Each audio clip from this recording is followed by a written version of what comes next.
Hello and welcome. This is Ageless John teaching another Android Studio tutorial. Now I'd like to begin by saying that this is a rehash of the material that you will find in my musical buttons project. So if you've already seen that, this will just be a review.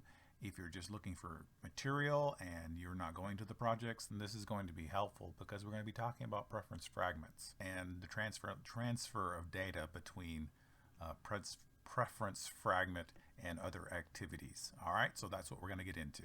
So why to use a preference fragment?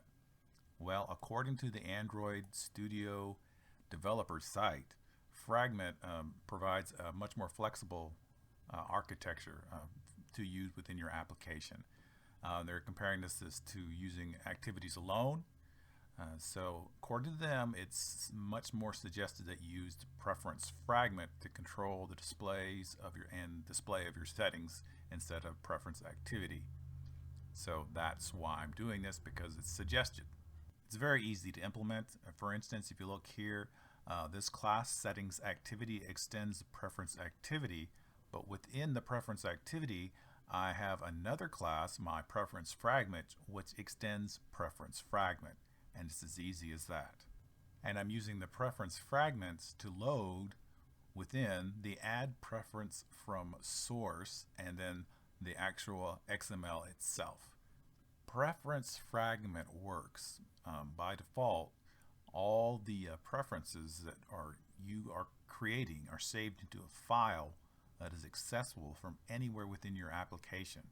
And you access that information by calling the static method preference manager .get default shared preferences. We're going to see this later on in this tutorial.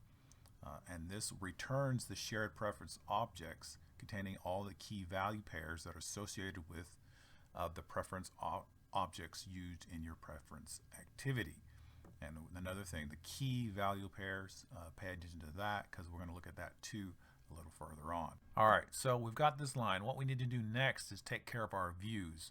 Basically that data that we'll use and the information the user will see. We'll have to create an XML resource file and define our preference objects. These will act as subclasses within the preference class. What I did is I created an XML resource in res XML called, as you may have already guessed, pref headers. Although I should point out the convention is that the file should be called preferences.xml. Okay, so now let's look at our pref headers. Now you'll notice here that I use list preference. This opens a dialog which has a list of radio buttons, but there are a variety of other options that you could have used.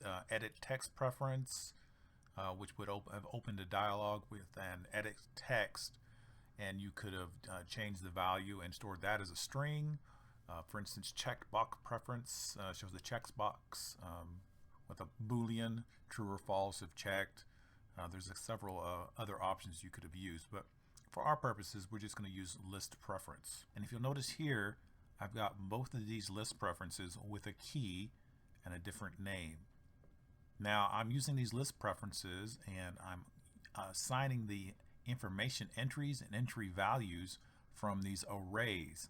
And let's go look at those arrays now. Let's look at the array, not the array 2. So the top string list array.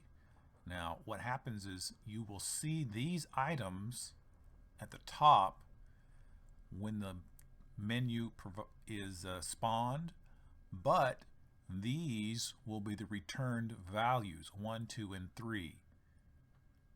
And it's the same thing with array 2. You will see these top values and these will be returned. And those will be stored with these key values.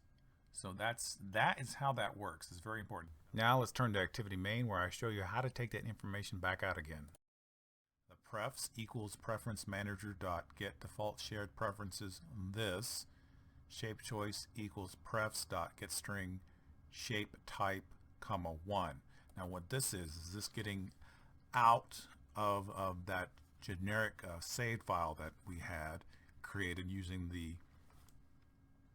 key here, way back here in prefs header, this key, and this key is what we're going to be using here, shape type, and I set the default for 1.